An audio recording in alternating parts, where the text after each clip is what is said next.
देबिफ्रा केसजों भुगिनांगासिनो जोङो बाहेरायाव थांनानै थाखा थाइसे खामायनो हाया बेलायाव 5 बोसोर जाबाय बिनि उनाव जोंनि अबस्थाया दिनैसिम बिदि केसजों भुगिबाय थानो गोनां जानाङामोन। खुलुमबाय रायजो राजा नोंथांमोन आं दिनै बारा बाथ्रा बुङा जों बुङोब्ला रागा जोङो खिन्थु दाखालिनि जिहेतु जाय कट गानो थांनानै जे सोजाफिननाय ना बा जेलाव सोजाफिननाय बियो बिराद दुखुनांथावना जादों।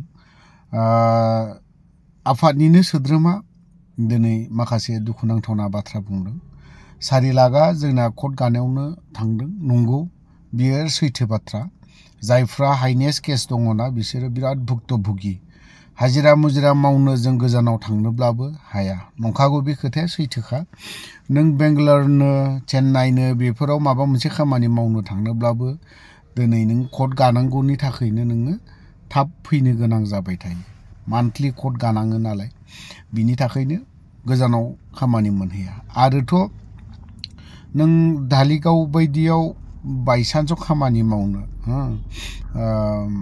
पार्ट टाइम जब मावनोब्लाबो नों बावहाय केस गोनाङा हाबनो मोनबावा जोंफोरबायदि मानसिखौ सोबावा बावहाय जायहा केस गैया बेफोरबायदि दिनैसो खाबु दङ।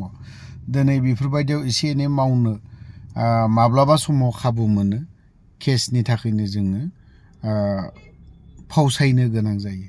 बेफोरो दायनिगिरिया सोर जों सिदायै बुंनांगोन गबिन्द चन्द्र बसुमतारी सारा दुखु मोननांगौ खोथा गैया दुखु मोननांगौबोथ' लाब गैया। दा नोंथांमोना सार गबिन्द चन्द्र बसुमतारी मोना दिनै बखिजाथाव बाथ्रा खालामनानैबो लाबाय दिनै बुंजाथाव बाथ्रा बुंनानै लाबाय। आं दाबो बुंगोन गबिन्द चन्द्र बसुमतारीनि मेगना खेङाखै दाबो बेखेव सिदा नाय अब्लासो मोजाङै NDFBनि हालादखौ नाय मेगन बेखेवनानै मोजाङै नाय अब्लानो नुगोन जोंनि NDFBनि जाय हाइनेस केस गोनांफोर बिसोरो माबायदि सोलिनांदों। आंनाथ' नै गाबोन सानसेल' बाद अखानायैनो कट गानांगौ दङ। थ' जोंनिखौथ' दे बाद दे जों नांजाया जों गालांबायबो थागोन बिदिनो माबा मोनसे खालामनाबाबो जों कट गाहैबाय थागोन। नाथायबा बै बे जाय सोद्रोमाफोर जै NDFBनि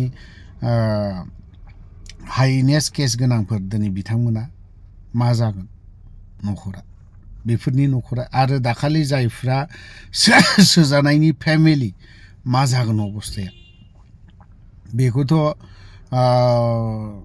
UPPLनि दैदेनगिरिफोरा माब्लाबाबो साना। आं खोनानो मोन्दों UG ब्रह्म सारा जोंनि NDFBनि केसखौ मोजां नोजोराव नाया आरो सार प्रमद बर'आबो मालाबाबो मोजाङाव नाया। मुथते गबिन्द बावहाय थानाय दैदेनगिरिफ्रा मोजां सिन्था खालामनाय मोनबा खिन्थु दिनै जों हाइनेस केसाव बेफोरबायदि भुक्तभुगि जानाङामोन। गोलाव बाथ्रा बुङा नैबे एके मावथिफारिया सासे बिथां मैया हियारिं खालामनायाव थांनायावनो जितु जेलाव सोना दोनदों बेनि सोमोन्दै मा बुंदों नोंथाङा?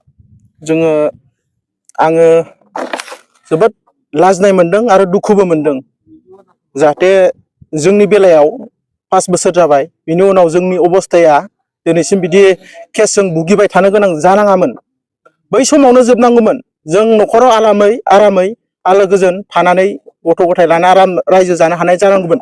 दिनैनि समाव आं रैखाथिल' नङा आं बायदिनो रैखाथि बायदिनो जोंनि बेयाव अल आसाम जोंनि NDFBफ्रा केसजों भुगिनांगासिनो जोङो बाहेरायाव थांनानै थाखा थाइसे खामायनो हाया दिनै अब्ला बे थारिं मारिनाय फैसाया अबेनिफ्राय फैगोन। जों हाजिरा हुजिरा मावनानै थारिं मारिगासिनो बिनि उनावबो थारिं मारिसेयावबो जुदि लाखिजाबावोबा जोबजाबावोबा बे जामिनदारनि फैसा बे फैसाया बबेनिफ्राय फैगोन। जों बुहुद बोसोर मारिबोबाय दिनै 5-6 बोसोर मारिबाय 4 लाख फैसाया जोंनि मोननाय फैसाया बेयावनो थारिं मारि जोबलांजोब्बाय। दा जों पलिटिकेलखौ नोजोर बोनानै आं थांनो सानाखै जोंनि लिडारफोरखौसो आं बुंनो सानदों। जोंनि लिडारफोरा जुदि एकर्डखौ खालामदोंब्ला गावनि गथ'फोरखौ जोंनि केसफोरखौ मानो फोजोबना होनो हायाखै। रिहेबिलिटेसन दं दिनै गोबां NDFBफ्रानो मोनाखै गोबां सिनियरफ्रानो मोनाखै